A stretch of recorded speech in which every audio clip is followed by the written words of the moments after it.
नमस्कार दोस्तों, मैं हूं राजेश प्रजापति। स्वागत है आप सभी का। आज हम हाई ब्लड प्रेशर के बारे में बात करेंगे, जिसे हाइपरटेंशन भी बोला जाता है।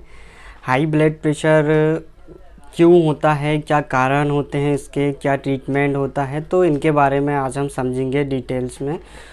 तो देखिए, मैं आपको समझने के लिए बता दूं कि हमारे अंदर एक मोटर है और बहुत सारे पाइप्स हैं। तो मोटर्स क्या है, हमारा हार्ट, और पाइप क्या है, हमारी ब्लड वेसल्स, यानी कि खून की नलियाँ, यानी कि नसें। तो जो हमारा हार्ट है वो ब्लड को पंप करता है और नसों के अंदर खून बहता है पूरी बॉडी के अंदर।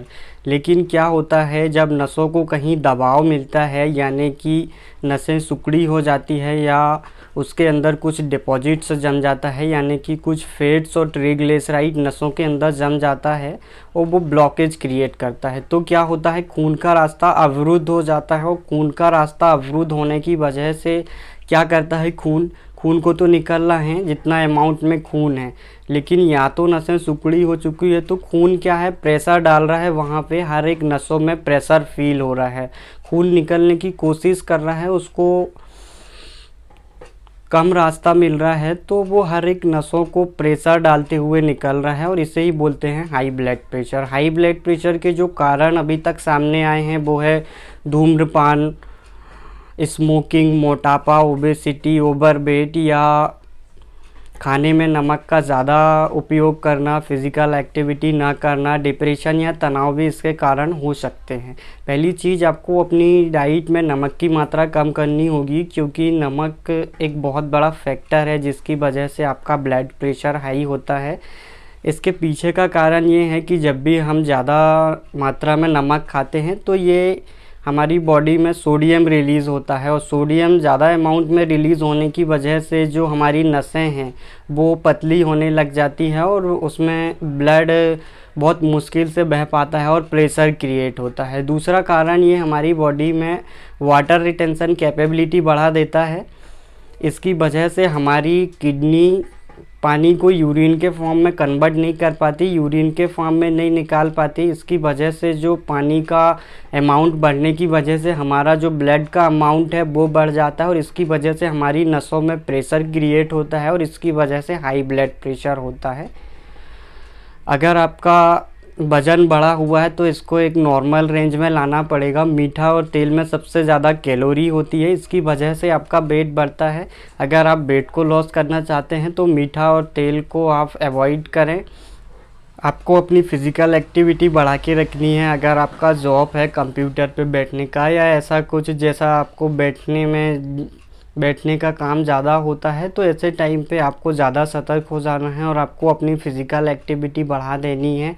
आपको कुछ योगास पैटर्न आपको अपनी डेली लाइफ में डालने होंगे, जैसे कि इनका असली कारण मैं आपको समझाता हूँ। जैसे कि हमने डीप ब्रीथ ली, तो डीप ब्रीथ लेने से क्या होगा, ज़्यादा अमाउंट ऑफ ऑक्सीजन हमारे अंदर गया तो हमारी जो नसों में कोलेस्ट्रॉल और ट्राइग्लिसराइड जमा हुआ था, उस ज़्यादा ऑक्सीजन की वजह से ऑक्सीडाइज हो जाएगा और गलने लगेगा, और इससे हमारा जो नसों का स्पेस है वो एक नॉर्मल हो जाएगा, और इससे हमारा हाई ब्लड प्रेशर एक नॉर्मल स्टेट पे आने लगता है।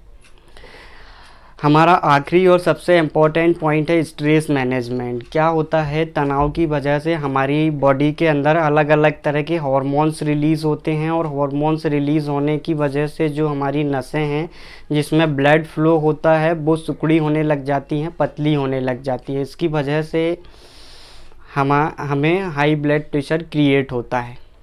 स्ट्रेस को मैनेज करने के लिए सबसे पहले आपको समझना पड़ेगा कि स्ट्रेस हो किसकी वजह से रहा है। मोस्टली जो स्ट्रेस होता है वो सारी इन गतिविधियों की वजह से होता है जो हम अपनी डेली लाइफ में कर रहे होते हैं, जैसे कि रिलेशनशिप्स, जॉब्स, या जो भी हम काम कर रहे हैं या पढ़ाई कर रहे हैं, इनसे हमें स्ट्रेस आता है। तो कुछ टाइम आप ऐसा निकालिए जिसमें ये सारी चीज़ें ना हो, सिर्फ आप हो और आपकी ज़िंदगी हो, तो इससे आपको शायद कुछ समझ आएगा। इसका मतलब मैं जो बोलना चाह रहा हूँ वो पॉइंट है मेडिटेशन का। आप अकेले अपने साथ रहिए कुछ टाइम और एक ध्यान में। इससे आपका स्ट्रेस मैनेजमेंट काफ़ी हेल्प होगा और आप स्पिरिचुअलिटी के साथ यानी कि अध्यात्म के साथ थोड़ा सा जुड़िए, इससे स्ट्रेस मैनेजमेंट में काफ़ी हेल्प मिलेगा। इसी के साथ एक और इम्पोर्टेंट चीज़ यहाँ पे बता दूँ कि ये जो हाई ब्लड प्रेशर है, जिसे हाइपरटेंशन भी बोला जाता है, ये क्रॉनिक डिसीज़ है यानी कि लाइफ लॉन्ग चलने वाली डिसीज़।